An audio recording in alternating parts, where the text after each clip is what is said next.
കഴിഞ്ഞ ദിവസം എനിക്ക് ഇൻസ്റ്റാഗ്രാമിൽ വന്നൊരു മെസ്സേജ് ആയിരുന്നു ഇത്. എന്റെ കുട്ടിക്ക് 5 വയസ്സുണ്ട്, പല്ല് കൊഴിഞ്ഞു പോയി. കുറച്ചു ദിവസം പല്ല് അനങ്ങിയിട്ടാണ് കൊഴിഞ്ഞു പോയത്. പക്ഷെ പല്ല് കൊഴിഞ്ഞു പോകുമ്പോൾ പല്ലിന് വേരൊന്നും കണ്ടില്ല, പക്ഷെ മോണയിലൊന്നും കാണുന്നില്ല. എന്തെങ്കിലും പ്രശ്നമുണ്ടോ എന്നായിരുന്നു ആ പേരന്റ് എന്നോട് ഡൗട്ട് ചോദിച്ചത്. ഒരുപാട് പേർക്ക് വരുന്നൊരു സംശയമാണിത്. അപ്പൊ ഇതിനെ പറ്റിയിട്ടൊരു വീഡിയോ ചെയ്തേക്കാന്ന് ഞാൻ വിചാരിച്ചു. ഇതുപോലെ ഇൻട്രസ്റ്റിംഗ് ആയിട്ടുള്ള വീഡിയോസ് കാണുമെങ്കിൽ തീർച്ചയായിട്ടും എന്നെ ഇൻസ്റ്റാഗ്രാമിലും ഫേസ്ബുക്കിലും ഫോളോ ചെയ്യുക. അതുപോലെ യൂട്യൂബിലാണ് നിങ്ങൾ വീഡിയോ കാണുന്നതെങ്കിൽ യൂട്യൂബ് ചാനൽ സബ്സ്ക്രൈബ് ചെയ്യുക. പാൽപ്പല്ലുകൾ കൊഴിഞ്ഞു പോകുന്ന സമയത്ത് പലപ്പോഴും അതിന് വേര് കാണാറില്ല, അല്ലെങ്കിൽ വളരെ ചെറുതായിട്ടേ വേര് കാണാറുള്ളൂ. ആ പാൽപ്പല്ലുകളിന് ശരിക്കും വേരുണ്ടോ? തീർച്ചയായിട്ടും പാൽപ്പല്ലുകൾക്ക് വേരുണ്ട്.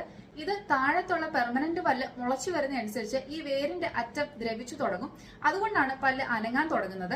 അതുകൊണ്ടാണ് നമുക്ക് പെട്ടെന്ന് തന്നെ പല്ല് സ്വന്തമായിട്ട് ഇപ്പൊ ഡെന്റിസ്റ്റ് അടുത്ത് പോകാതെ തന്നെ നമുക്ക് പാൽപ്പല്ലുകൾ പറിച്ചെടുക്കാൻ സാധിക്കുന്നത്. ഇതുപോലെ പെർമനന്റ് ആയിട്ടുള്ള പല്ല് പറിച്ചെടുക്കാൻ സാധിക്കാത്തത് അത് എല്ലിനുള്ളിൽ സ്ട്രോങ് ആയിട്ട് നിൽക്കുന്ന വേരുകൾ അതിനുള്ളത് കൊണ്ടാണ്.